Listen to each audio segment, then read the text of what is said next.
Hello friends.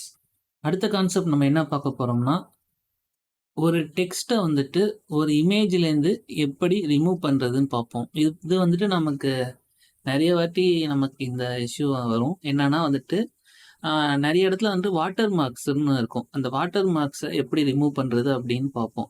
நீங்க இந்த selection டூல்ல வந்துட்டீங்கன்னா, இங்க குயிக் செலக்ஷன் டூலுக்கு கீழ மேஜிக் வேன் டூல் அப்படின்னு இருக்கும்.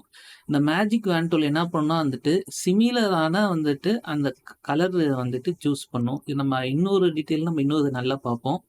இப்போ நீங்க இத செலக்ட் பண்ணிட்டு என்ன பண்ணணும்னா வந்துட்டு, மேல போயிட்டு செலக்ட் அப்படின்னு குடுத்துட்டு, சிமிலர்ன்னு குடுத்தீங்கன்னா, இது வந்துட்டு அந்த கலர் ரேஞ்சுல உள்ள சிமிலரான எல்லாத்தையுமே வந்துட்டு சூஸ் பண்ணிடும். அதுக்கப்புறம் மறுபடியும் செலக்ட் போயிட்டு, நீங்க என்ன பண்ணணும்னா, மாடிஃபை போயிட்டு எக்ஸ்பேண்ட் ஒரு 1 பிக்சல் குடுத்தீங்கன்னா, இது எக்ஸ்பேண்ட் ஆயிடும். இப்போ நமக்கு ஆல்ரெடி தெரிஞ்சது தான். ஜஸ்ட் ஒரு செலக்ஷன் டூல நீங்க கிளிக் பண்ணிட்டு, ரைட் கிளிக் பண்ணி, ஃபில் குடுத்துட்டு, கன்டென்ட் அவர் ஃபில் ஓகே குடுத்தீங்கன்னா, இது ரிமூவ் ஆயிடும். இப்போ கண்ட்ரோல் டி குடுத்து இந்த செலக்ஷன்லேருந்து வெளிய வந்துட்டீங்கன்னா, இப்போ நீங்க அந்த இமேஜ்லேருந்து கம்ப்ளீட்டா வந்துட்டு அத ரிமூவ் பண்ணிட்டீங்க. ஓகே. இன்னொரு கான்செப்ட்ல அடுத்த வீடியோ பார்ப்போம். Thank you.